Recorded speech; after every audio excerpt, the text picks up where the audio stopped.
last of our summer series, Up Close and Personal Discussions with our 2010 POW winners. It is my pleasure to introduce our moderator, Ann Stallard. It's a great getting up morning, isn't it? After that breakfast, what can I say? I'm just going to practically bounce right off the ceiling. Somebody said it was healthy and good for me. Okay. Now we'll start.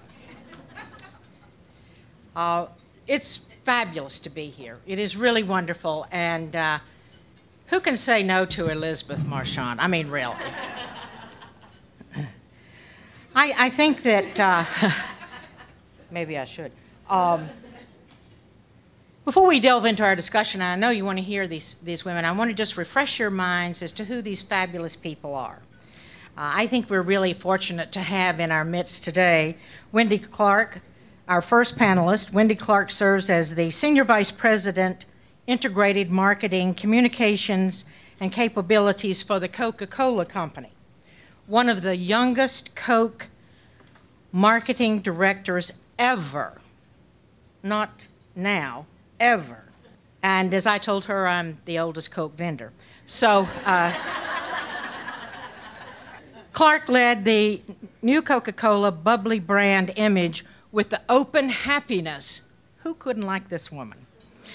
That entire campaign and the first global mobile campaign application. Fortune magazine named Wendy in its 40 Under 40 issue as one of the 4 national women to watch. Wendy Clark. Marilyn Midyett.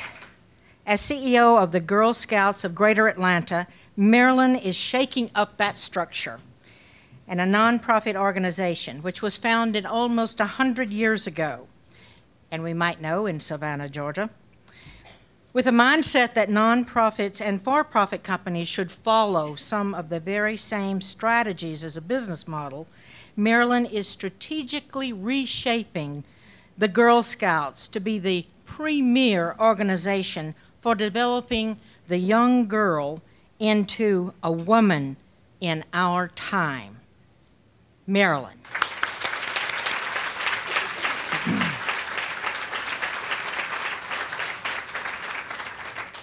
Dorothy Mitchell Leaf.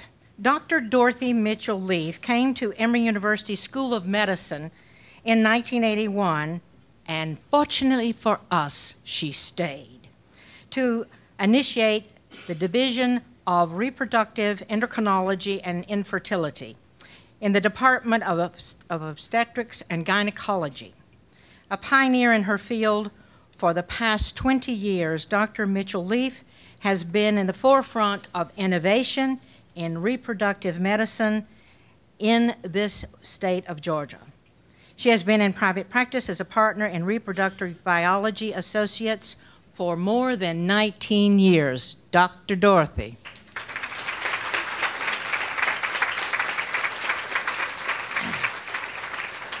Robin Sangston. Robin Sangston has proactively taken her company, Cox Communications, in very new directions. And that not only ended up saving a lot of money, and that's a very good thing, but also made the legal department much stronger and innovative.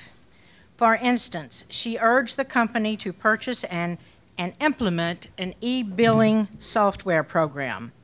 Her innovation and her ideas have helped move the legal department forward in her efforts to permeate the culture of the company, which she has been fortunate to be able to change. Robin.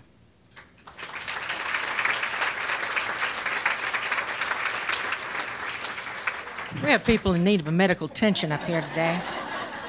Can't serve on this panel unless you got a little something, wrong with you.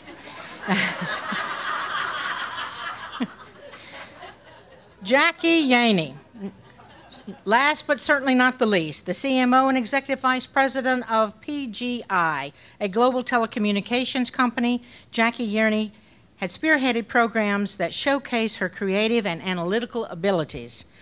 By creating customer touch point audits, she shifted the organization to deliver a better overall experience. Jackie provides customers and clients with a unique service experience that distinguishes PGI in a very crowded marketplace. Jackie.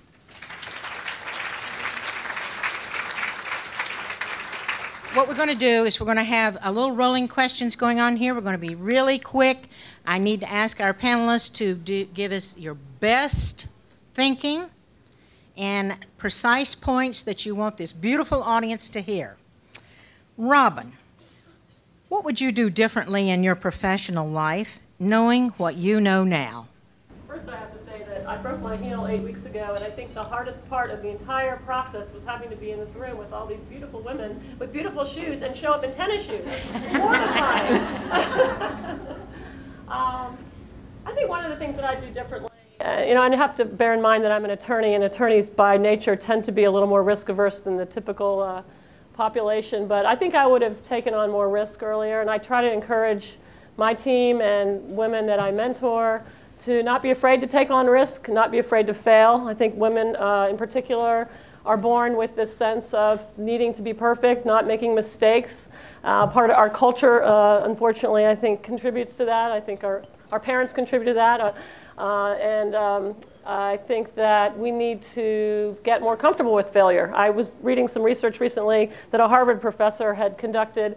Companies that are highly successful are companies that learn to fail with grace, fail quickly and move on. They have failure parties. They celebrate failure. So I try to make sure that people who work with me know that it's okay to make mistakes, calculate risk, take it, and if you make a mistake, move on. Great. Fail faster, with grace, and celebrate it. Good. I guess you should have just said that. Sign me up for that. Tighten up, right? Tighten up. Marilyn, yes. How does commitment to community service affect your personal business decisions? That's a great question. Actually, for me, they're kind of inextricably linked in the sense that I think in any healthy community, there's always a great partnership between both for-profit organizations and nonprofit organizations, because in reality, the nonprofits are providing a social value, and the nonprofits and foundations, et cetera, are funding it. So for me, in terms of my self-identity and how I define myself, it's always about giving back, but creating that balance between what you do professionally, recognizing that we're here to make the world better. Thank you. Jackie. Yes. How have you been able to keep your business alive and flourishing during the recession, and how has it affected the way you conduct your business currently? Flourishing may be an exaggeration. I'm celebrating. I was going for flat in 2009 and a little growth in 2010. I'd say it's been primarily two things.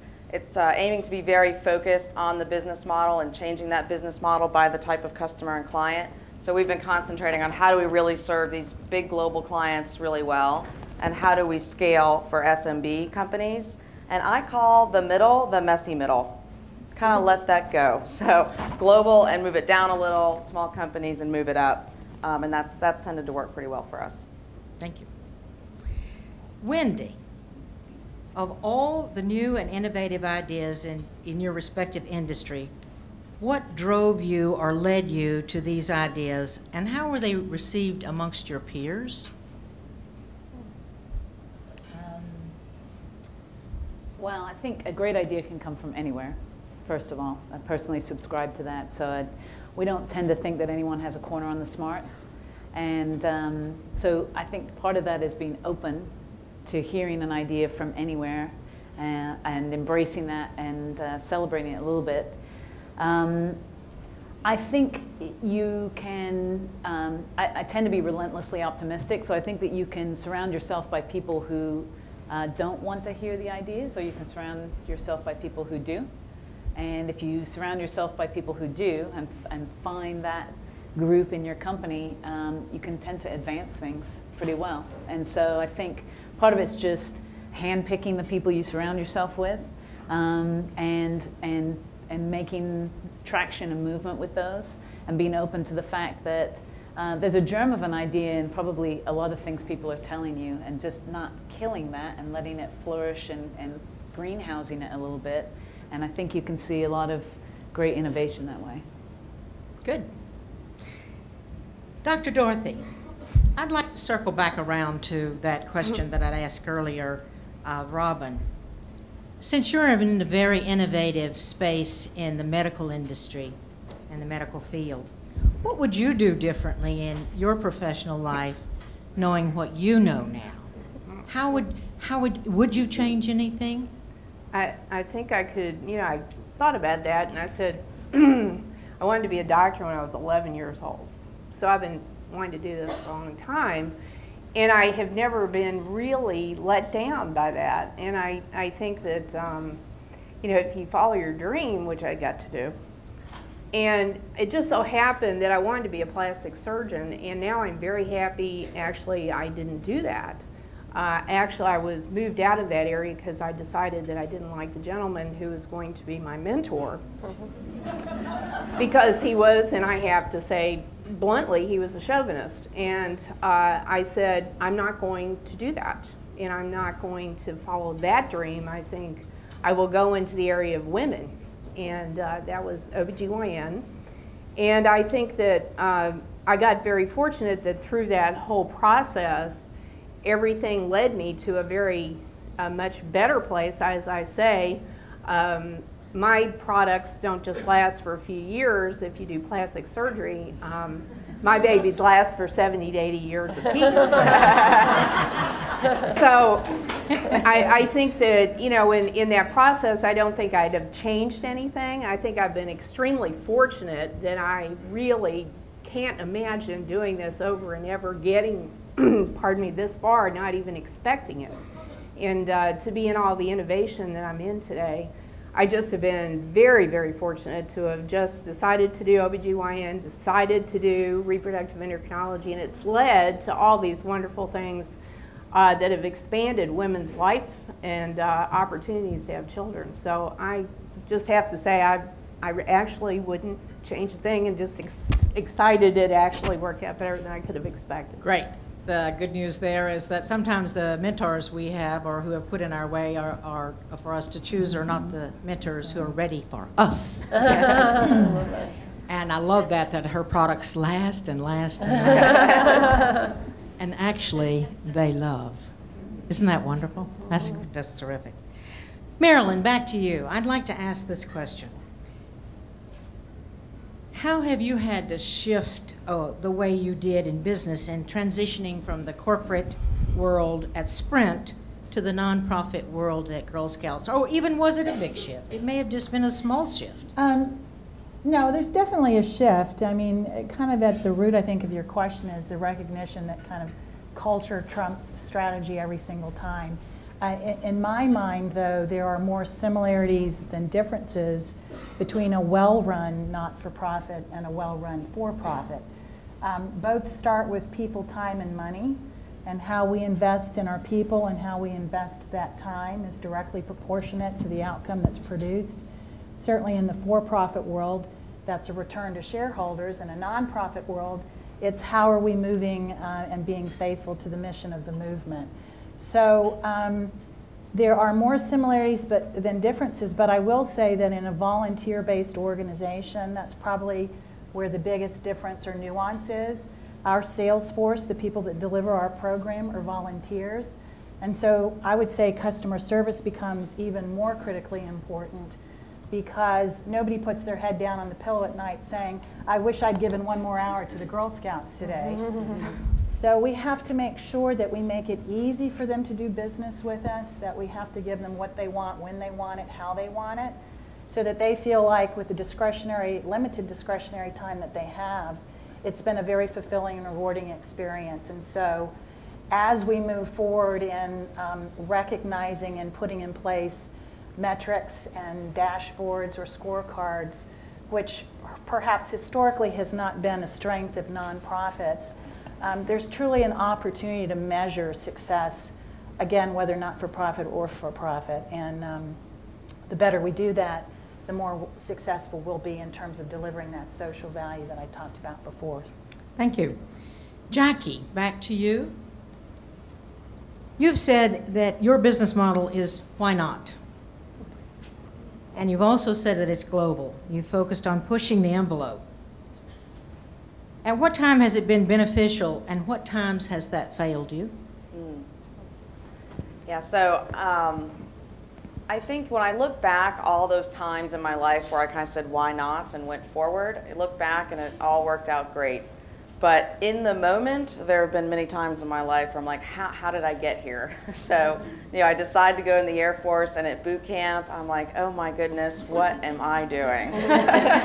I agreed to go with the company I was with, BCG, to work in Switzerland, and 2 days go by and nobody in the office speaks English to me. It's all Swiss German. I'm like, what am I doing? But you look back on those experiences and they actually create who I am. They change your life. And so I wouldn't ever change that kind of personal philosophy of why not. But in the moments, it's often painful. Right? We've all. Yeah. I see heads nodding. Robin, you are involved in the Atlanta community in so many different realms.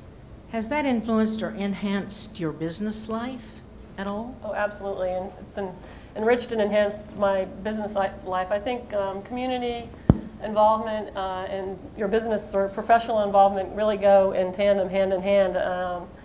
Organizations are just like people. They have value systems. And if you can find an organization where you can work, your company or your organization, and where their values are aligned with your personal values, and then you can grow, you can build off of that. So Cox is a very philanthropic organization. Cox is a kind of company that really invests a lot in its people, cares a lot about diversity. Well, those happen to be things that I'm really passionate about in my personal life. So I get involved in organizations that have to do with women and diversity and leadership and the arts and volunteerism, and I've learned so much in the nonprofit space that I've brought back and translated into my career. Things about strategic thinking, about running a legal department historically wasn't very much like running a business. I've tried to make it more so because of my role on various boards. I've had to manage to a budget. I've had to have strategic vision and MBOs and things like that. So all of that has really benefited me in my business, and I definitely encourage women and men in the room who maybe are starting out in their career, if you're trying to find ways to sort of supplement your skill development, go and get involved on a nonprofit board and take a heavy lifting role, and you will learn a lot that you can bring back to the workforce. Great. I ditto that. It's been one of the great experiences in my own life, and so invaluable. Okay, Dr. Dorothy, as one of the few women in your field earlier in your career, how do you see yourself as a mentor, did you, to young females coming behind you in your profession? Well, I have always done that. I think that obviously as I've had a little more time since my family has grown a little bit, I have actually always been involved in organizations. I've been presidents of different organizations in town, in the city, and I've tried to make sure that we included women on those boards and women in those organizations, which number one is trying to bring them along so they too can be leaders. And that was a little difficult when there weren't many people to choose from in the past.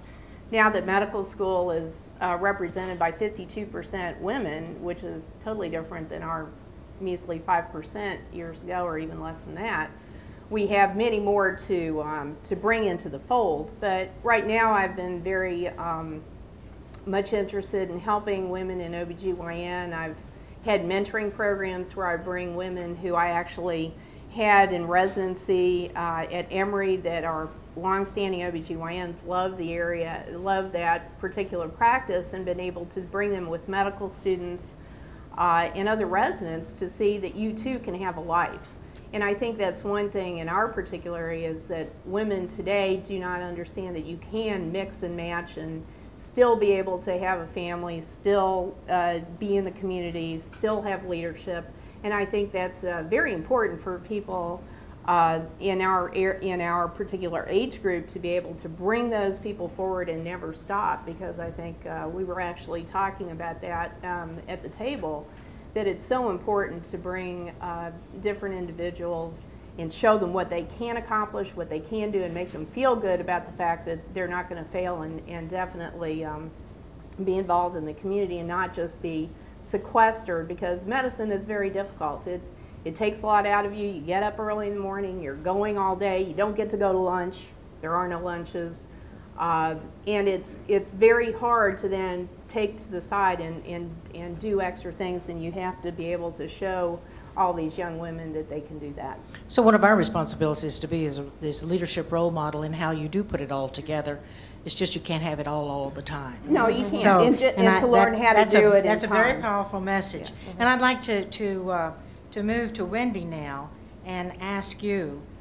You have said that among Coca-Cola's most powerful differentiations are the stories that only our brand can tell. But we're not the only ones who can tell this story. Much of the content that you have comes from consumers, and it's the phenomenon of social media. Consumers remind us daily that Coca-Cola is actually their brand, not just our brand. What inspires you every day in your life? And what is open happiness for you? Kind of went down a path and then back down a path. Well, I have an organized thought every now and then. I'll speak to social media just for a second because I think it's worth talking about. I think anyone in the marketing space and really, frankly, as consumers, the entire ecosystem and landscape is changing in marketing. And anyone who believes that they control the outcomes of their brand anymore, no matter what size that brand is, it could be a local brand, a national brand, a global brand, those days have passed. The consumer now rules within seconds the strength and the impact of your brand. We used to have to worry about one person with a laptop, now we worry about one person with a mobile phone. If you have a bad experience with a brand, people's, on average, 130 friends on Facebook will know about that experience with your brand instantaneously. And so that's the ecosystem that the marketers are now working with, and it's a very different dynamic, and it's shared control. So everything we learned 20 years ago in school about brand management just sort of went out the door. And now we have to participate with consumers and co-create with consumers around our brands. And we have 10 million fans on Facebook every day that have all kinds of ideas about what they'd like to talk and do with Coca-Cola. And so that's an entirely different skill set and a different model, and something that from a capability perspective we're working on a lot.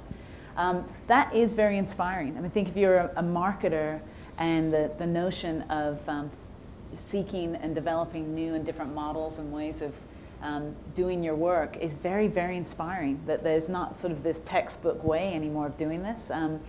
We participated recently in something, just to give you an example, called Mo Films, where it's a global initiative where we put briefs out on our brands and consumers can download them and they write stories about our brands, and then we agree to launch that creative. And we actually won the entire Coca-Cola Zero, won the entire competition. There were 20 other brands in it.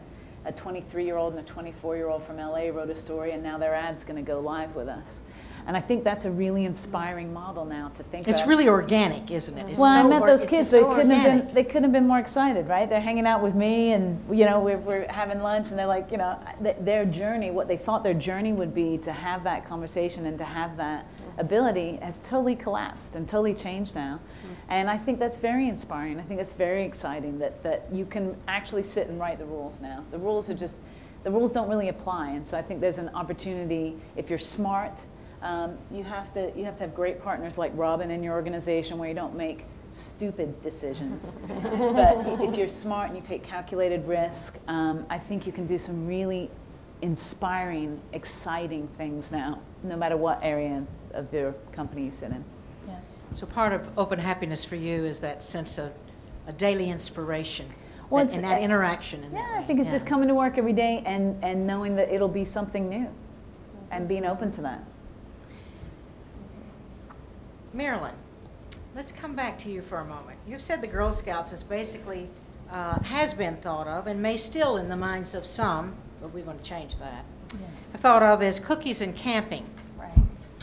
And that I think that what you and your team is doing every day certainly is changing that.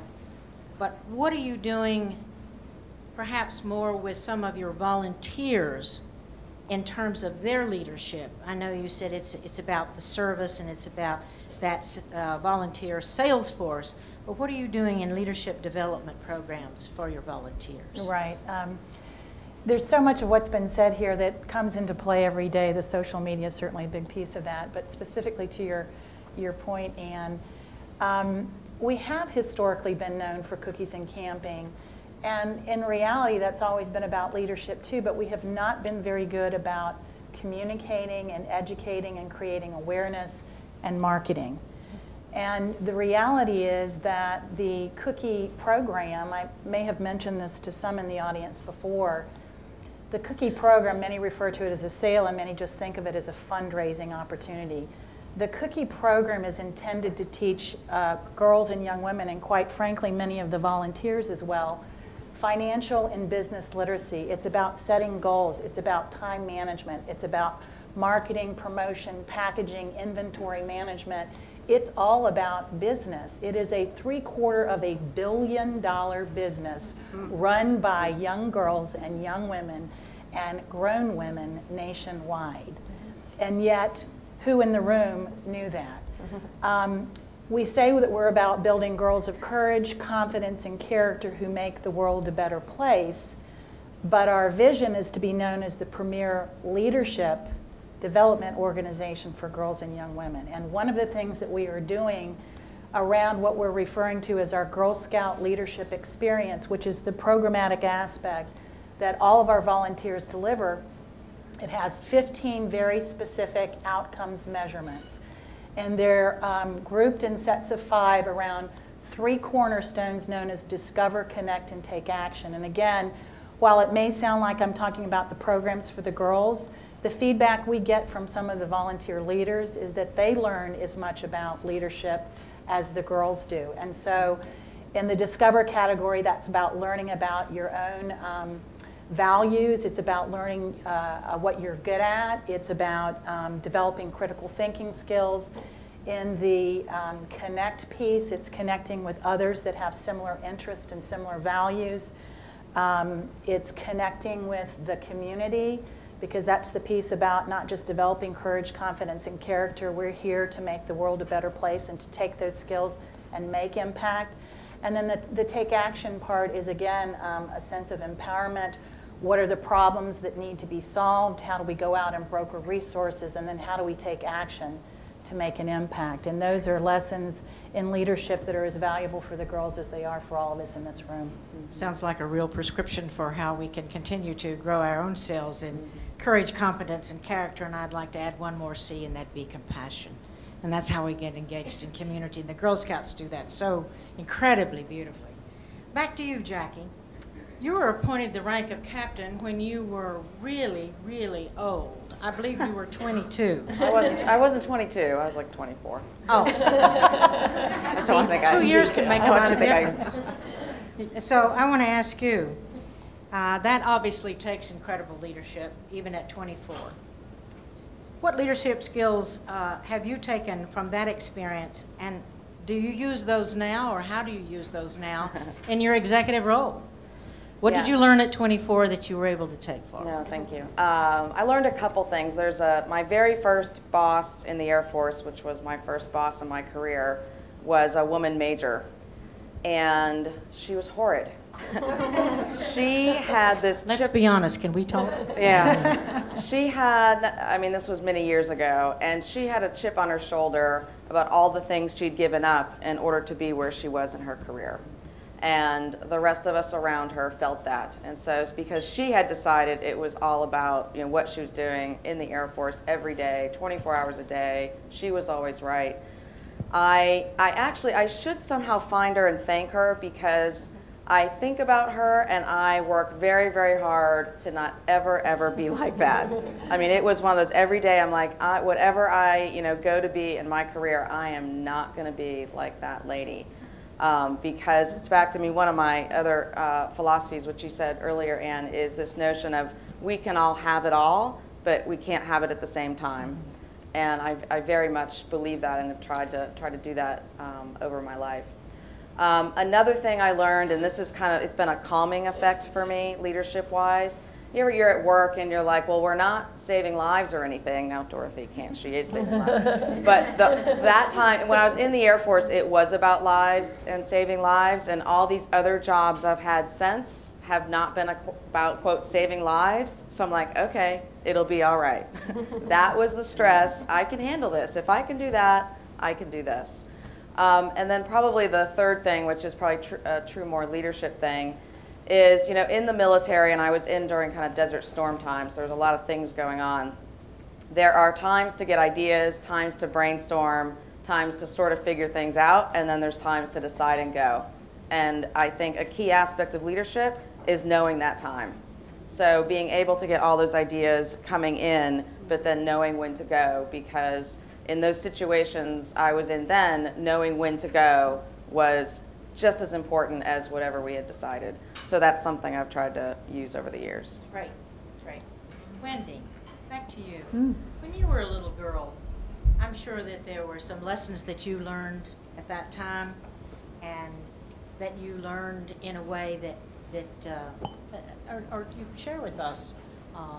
Are there some of those early lessons that you utilize today in your own leadership, and how does that influence your presence with leadership, or and I'm not sure that I really like this word, but your style of leadership? Would you say that they're early life lessons that you carry forward? I think all of us would say everything that happens in our life shapes us, right, continually. So what happened last week sort of shapes me going forward. I was raised by a single mother, and my parents were separated when I was 3. And that very much shapes my style and how I interact with anyone in my life. She's probably the bravest woman I know. I was born and raised in England, and she took me across the Atlantic when I was 12 years old. She was American and my father was British, so I had a lot of life experiences as a kid, being born in England and then transplanting and not knowing anyone, and being with just my mom and me against the world and that kind of thing that really shaped me today. I think the thing I would say the most is it makes me, I hope, more compassionate. I think I'm a little more empathetic to lots of different life arrangements, because I've had a fairly interesting one myself. And I think, life doesn't prescribe itself now as, married with 2 kids and everything else. We have lots of permutations in the way that we come to work and our life existences. And I think to get and draw the best out of people, you have to understand from where they're coming. And I think that compassion and that empathy will actually only benefit you at work and getting the greatest contribution out of your teams, because you understand where they're coming from. And so I think my fairly perhaps unusual, it's not quite as unusual, it was unusual 20 years ago, or I'm not 20, 40 years ago. Damn it. It's amazing how these things sneak up on you. It snuck up on you. They just sneak up on you. But isn't that the way it is? I think Wendy said something here that's really critical to all of us. Our life is the wholeness of our lives, and we need to look at that as always that are touch points and gifts, and how we can learn. That's very rich. We appreciate that, you sharing that with us. Robin, you have been a major influencer in shifting this model of your law department at Cox, and certainly not at a antique age either. Did you I'm not find telling everyone my age. Everyone's being way too honest up here. When you found opposition to change, how did you overcome it? What kind of leadership skills did you use at those critical points when you said, this is the way we need to go, this is what we need to do, let's move forward? I think persistence and resilience, communication, doing my research, put the case together, get the data points, the analytics to show that this really does make sense, communicate that effectively and clearly. When you get the no, don't give up. Figure another way to repackage it, rebrand it, come back around the back door. Build your allies if you can. If there's one person who's saying no, can you influence without authority perhaps and without power or title, but put together others who support you, peers, subordinates. It's sort of a social networking concept, I guess. It takes a village. And then just don't give up. If you're really passionate about something, don't let no be the end of it. At some point, yes, you do have to move on, but don't give up too quickly. Great.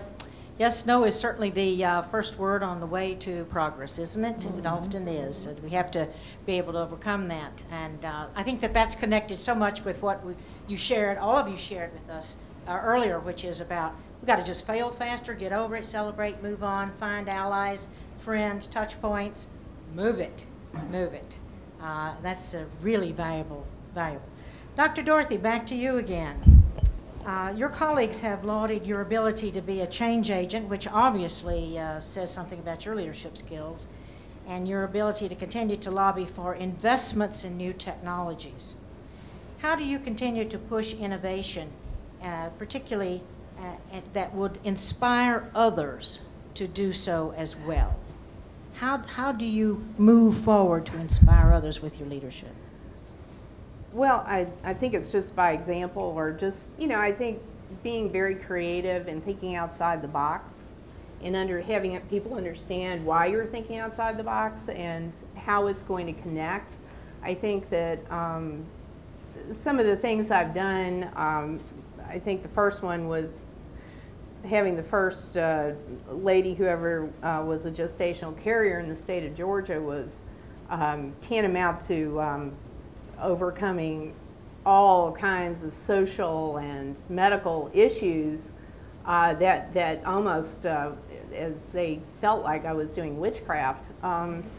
You have to explain why you're doing it and what the final outcome is for everyone. And I think that just being able to put it into that solid communication of what the outcome might be, even though I know it may not work and may not seem like it's going to work in the first place. So I think in our particular area, we have to be very scientific. Everything is science, but there's a huge amount of what we call art. It's called assisted reproductive technology, but we all call it art because there's so much art in our science, because it's all outside the box. Thinking about letting someone else carry a pregnancy or freezing eggs today that we're able to do, and I do this for cancer patients especially, which is something I started about 8 years ago, as far as embryos and eggs, was something that gives people a whole lot of options for the future, and it's something you have to say, what do we have today in our technology that we can use in other directions that will help others? And I just feel like I'm in a very special place because this is different than anything else you do in the business world or the community, but it is very community oriented. You're trying to show that it can occur, but we do have that line, which is a little difficult because we have to deal with IRBs or boards or scientific procedures that we have to go through before we go and do it. So you do have to do a little more persuasion. It must be very scientific. We can't hurt anyone. We must show that it has a good outcome.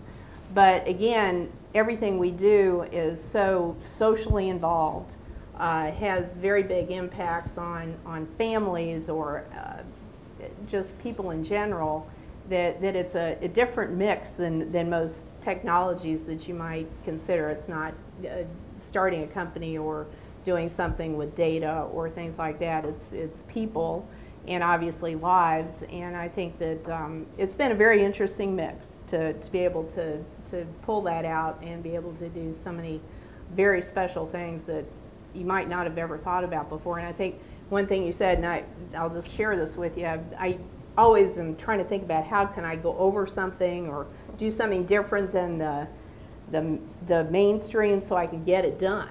And somebody said, Dorothy, don't you? I said, I just have to do this in a different way. And they said, don't you understand?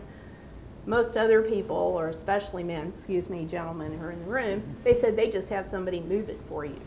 Instead of you having to figure out all these different ways to get around something in other directions, sometimes people just have things moved around. maybe for your example. In mine, we have to just do the digging and the flying over and the moving things different places. But I think we just have to all be creative in whatever you do and in whatever you endeavor, and definitely have all your ideas in a row so that you can convince someone that this probably will work. But have your So homework. staying strong and being ever faithful to what the real goal is, which is the ultimate achievement that so many can really participate in and benefit from, and just staying strong. And don't forget to do your own digging. Oh, yeah. So I think that's your very homework. good. Yes. Very Bring a good. shovel. I'd like to move now back to Maryland for a moment and say bravo to Camp CEO for the Girl Scouts, Thank you. where they team up CEOs and certainly wonderful women like many of you CEOs in this room with little girls. And you said that while the girls really received a great deal of significant learning, that some of the female CEOs were surprised about how much they learned from the girls. In your opinion, what were the most valuable learnings that those female CEOs learned from the girls that they worked with? Right. Just quickly, for those of you who don't know about Camp CEO, it was an inaugural program in Atlanta this year. We paired about 23 high school girls who were beginning to make some of their first significant life decisions, whether about career or whether they might where they might want to go to school, with women who are leading very, very successful lives, but also want to have a life of significance. And we're paired for a couple of days with girls to share their life lessons in leadership. Regarding the question about what were the aha moments for the CEOs, I think the CEOs were just so surprised at how aware these young ladies are today globally. We live in a global society, and by way of example, one young lady spoke 4 or 5 languages proficiently. Wow. The girls know pretty clearly, many of them, what they want to do, and of course we all know that may change. But one wants to be a Supreme Court justice. Another one wants to start a business teaching gymnastics and cheerleading clinics. Another one has already started not-for-profit. And I think they were just amazed that as much as they felt like they were leaders of the world, so to speak, and had a lot of experience, they learned a lot from the girls. I think the things that I learned were, one, you're never too young to inspire, and you're never too old to be inspired. And I think one of the other comments that was made, I can't remember that was with it by a CEO, one of the girls, but it's kind of, if you're not living on the edge, then you're taking up too much space. That's great. A good learning, something good for all of us, Yeah. something good for all of us. Yeah. Jackie, back to you. You have said that, that you have experienced a number of encounters with really smart MBAs who have gotten jobs on Wall Street or who've gotten into their profession and climbing the ladder very rapidly. And at some point thereof, they turn around and they say, what am I doing here? Why am I doing this? Why have I invested my time, energy, and talent in where I am right now? Help us know how you found your true north. So you all know those people, right? Right?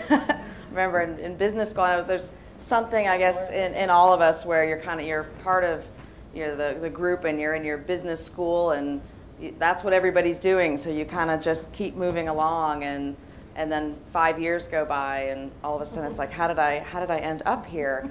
So how did I find my true north? Well, it's been wavy, so I'm not going to sit here and tell you I've found it straight away. Some of it has been by happenstance. I think I've always been open to trying new things. One of the things that helps me and doesn't help me is I'm kind of a sucker for being needed. So I've taken jobs and done things because people convinced me they needed my help. And then through that exercise, I would find pieces of my true north, if that makes sense. So I landed in marketing because I was consulting to Delta. 9/11 happens. What we were doing kind of stops. I end up getting to know the CFO really well, doing scenarios for her. And she says, I need you. Stop making me pay hundreds of dollars an hour. You want to help me save this airline? I say yes. And then the next thing she says is, well, I need you in consumer marketing. I had not ever done any marketing, anything. I was the biggest geek you guys can imagine. And I found a passion there. So I get in there and I find this amazing combination of the customer, creativity, and analytics. And I'm like, this is it. This is what I want to do. And so then I've been able to hone that over the years. So that happened in a sense at a happenstance, but perhaps because I was, open to trying new things. And some of it's back to that why not. I move and sometimes I don't realize I'm doing things or making choices that is not what people tend to make. It's more, I get in the middle of it and I'm like, well, geez, there's no women here, or, geez, what's good? These aren't the people like me around me. But I think we all learn and grow from that. Right. Certainly good advice there to risk enough to trust yourself. We women, we talk too much to ourselves. You just chatter all day long. Just chatter, all this head chatter. Oh, am I looking good? What do they think about what's my hair look like? It's too bad. What am I going to do this afternoon at my major presentation? Oh, not that. No. Oh, God, no. Chatter. You know what men do? They don't do that stuff. Guys, I love you, brothers, but you don't fill your heads up with that stuff, do you? All day long. It's like, let's go. Let's do it. Let's get on with it. So we need to risk enough to just trust ourselves sometimes. Great advice. This is great advice.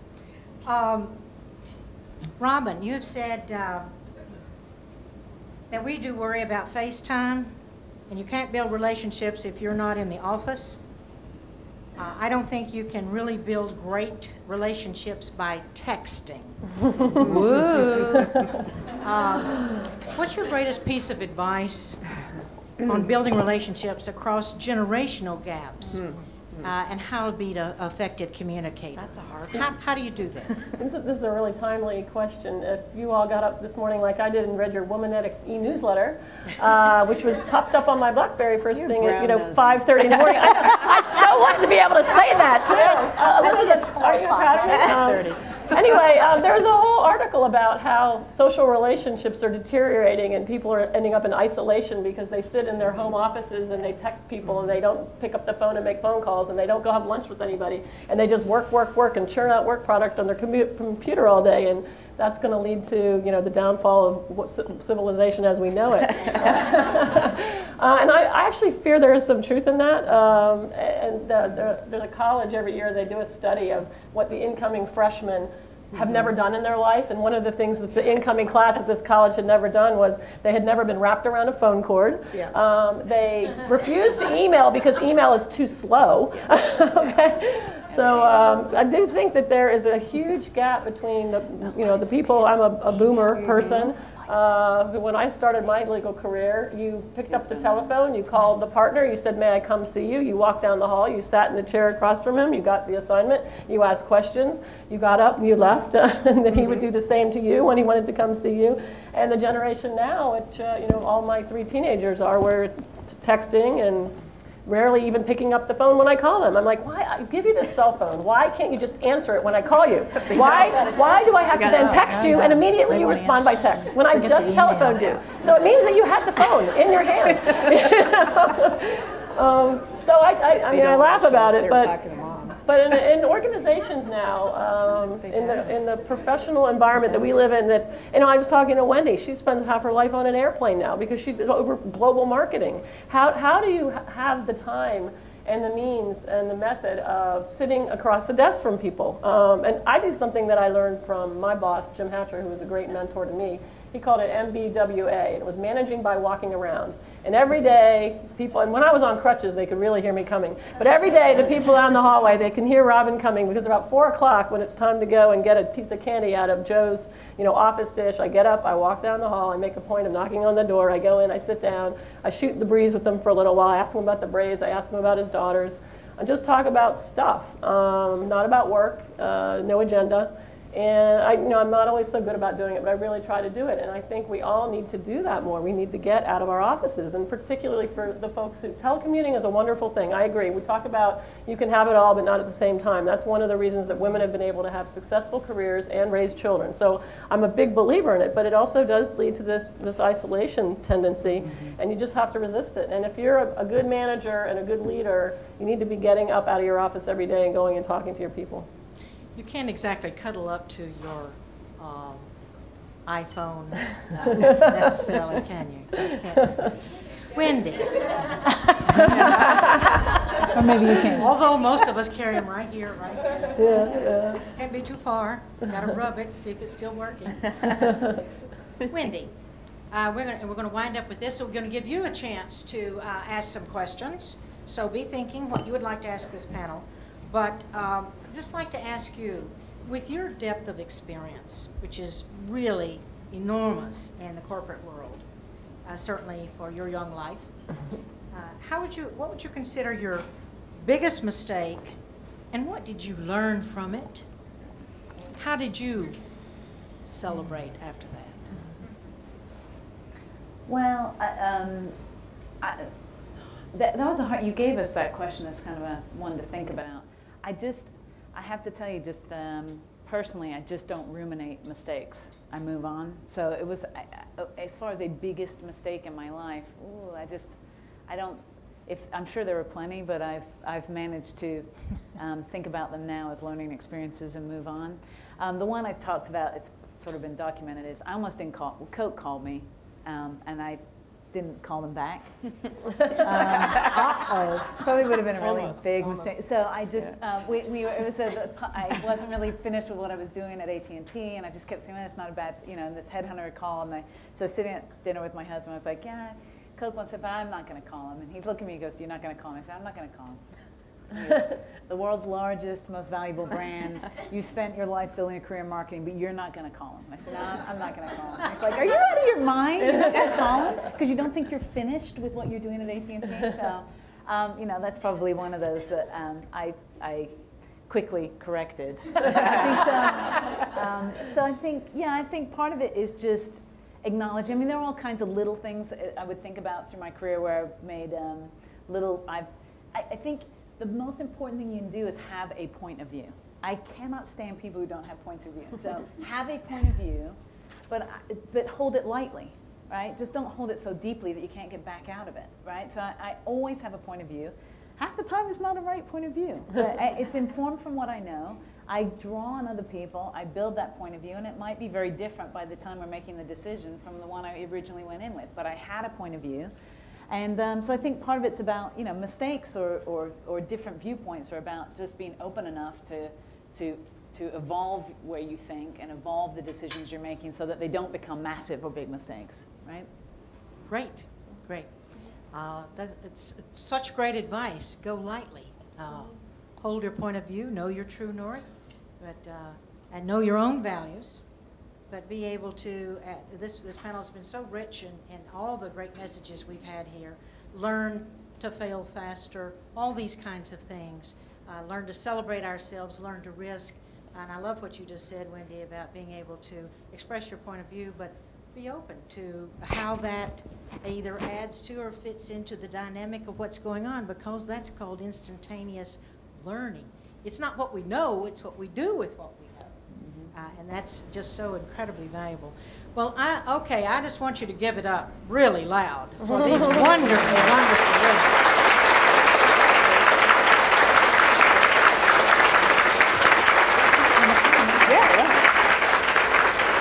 And now I want to say we're going to have some folks walking around with microphones, and we're going to have some Q&A. I often think back, going to boot camp fundamentally changed me. And there's no doubt about it. I would be a very different person had I not done that experience. Because there's something about the perseverance, I can do this, the self-confidence, the being screamed at, the feeling like you can't do anymore, and then getting to the other side. When you go through something like that, it is an experience that you can leverage in lots of other situations. So now people will say to me, you're so calm in this nasty situation. It's okay. We'll get through it. There'll be another one. It's so, and actually having them as early as we can is, so for me to do that at, what was I don't know, 19 or so, really did that for me. And then I was kind of a crazy, I'm sure there's a lot of people in the room like this, I was a crazy perfectionist. I had to do everything really right. And then I ended up at one of these big management consulting firms with a 3-year-old and a 3-month-old. Oh. And it finally dawned on me, I can't be the best management consultant on the planet. Or if I was going to be the worst mom on the planet. So it really, and I had my kids relatively young, so by the time I was 28, I had this life revelation of a more balance, and then said, if I can't succeed here, I will walk away, and you know what? You can succeed through it. And you just, so having those experiences really, really did change my life. I have to just say that medicine is a boot camp. Yeah, I bet. And when I was in there were only 10 women out of 130 in our class. So I didn't get to go to the real boot camp. I would never have made it.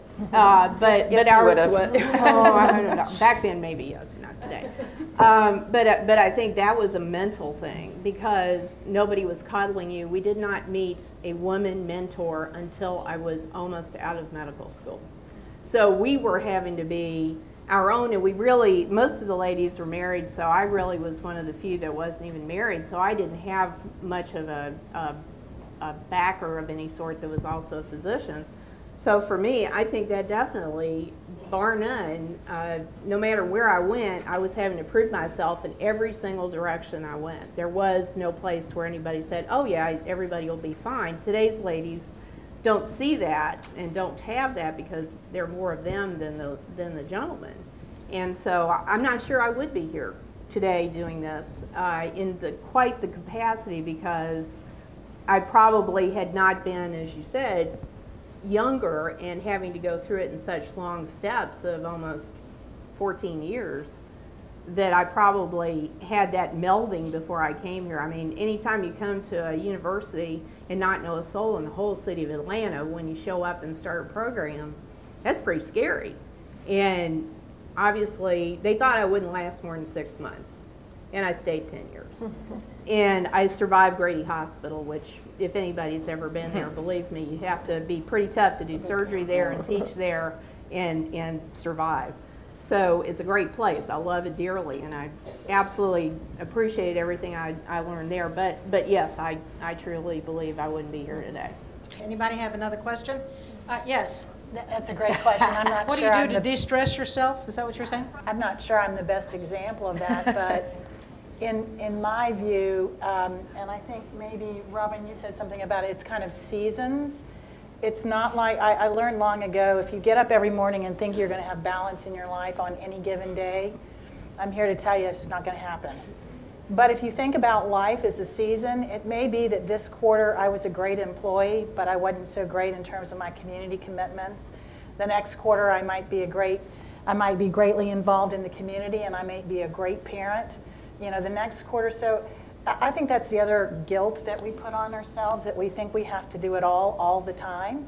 And it is very much a season. The last 2 years in my new position has been very, very long. I mean, 60-hour work weeks. I have a wonderful spouse that recognizes that this is a season, and he's filling in the gaps where I can't. But this too shall pass, and there'll be a time where I can get back to some of the other things that I do. So think about work-life balance as a marathon, not a sprint. And think about it over a lifetime as opposed to in a week's chunk of time or a day's chunk of time. Wendy? I would, work-life balance is a false goal.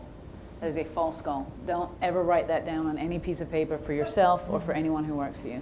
You cannot achieve it. It is unachievable. I am unwilling to put the job I love against the family that I love and try and balance that out. It doesn't work. You can do work-life integration, and that's really what Marilyn was just saying. I mean, you have to integrate these pieces, but don't think about it as like this scale thing, because you'll never win that. Right? You're always going to feel guilty. You're going to feel guilty about you never spent enough time with your children or with your family, and you didn't spend enough time with your job because you're with your family. You can't do that. But today, all the work practices allow you to integrate your life. You can really integrate your life, almost too well, right? Almost to a fault. So I think you have to have some discipline to put the BlackBerry down at 9 p.m., right? You know, my husband's like, are we BlackBerrying tonight, or are we gonna do other things, right? And so, You can integrate the two. I mean, And the answer is? So, you know, I think you have to have some discipline with exactly how much you take that integration to a certain point. But yeah, I think, but don't try and balance it. It's absolutely the wrong goal, and you will wear yourself out trying to achieve it.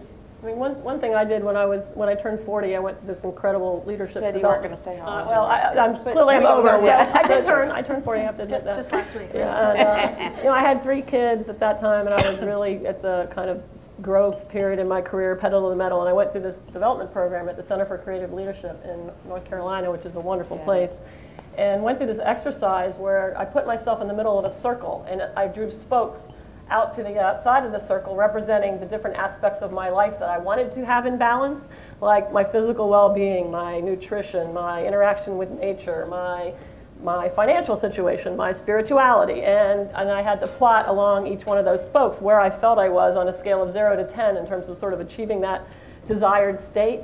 And I came away with an awareness that I was woefully lacking in 2 areas in particular. One was exercise, which I'd been a competitive gymnast. I was passionate about exercise my whole life, but in my 30s, there was no time for it. I sacrificed that entirely. And the other one was being in nature. I'd been a Girl Scout. I'd been a camper. You know, ate the cookies. I loved bird watching. And you know, the best present I ever got was a microscope when I was 10. And I went out to the creek and I was looking at slides. Maybe I should have been a doctor. But so I made a concerted effort at that point that I was going to bring nature back into my life and exercise back into my life. And you just have to be very dedicated and disciplined and not be hard on yourself when you have a broken heel for 8 weeks and you can't go to boot camp at 5:30 every morning like you're used to. You just have to let the fingernails come down the wall a little bit and chill out and do something else. Go sit at my lake house and look at water for a while. But I encourage you all to try to go through an exercise like that if you're feeling like you're out of balance. And just take the priorities. You know, prioritize. Are your children more important because they're younger? Make sure you sit and eat dinner with them. I did that forever. I know that seemed like that doesn't seem very big, but I promise you, every night they sat in the same seat. They still do today, and that is very important. They're in college now, but when they come home, they said, "No, that's my seat," because we always made sure that we had some family time together. I think if nothing else in your balance, have time with your family. At least sit down and eat with them. You know, even if you go to a restaurant, at least they're sitting there. And I think that helps balance things out and figure out what's important to them. Is it the homework? Is it, can you go off, they can go off and do their homework and you can do your work? Then everybody's happy. But I think it's really important to have a little bit of family time that's dedicated every day. And I garden and I do a whole bunch of other stuff, so I commune with the roses, thank goodness. And I have more time today, but I didn't do it in the past. But everybody needs to have some, if you have a family or your friends, take that time, because I think that's going to be the most important thing you're going to give yourself. How we had a special treat this morning hearing from real Wonder Women who live real lives. Thank you all so much. Thank you. Thank you. Exactly. Once again, thanks to all of you for coming out, for all of your support and enthusiasm. Please be sure and go online and register your email to be able to receive our newsletters that come out. Thanks again.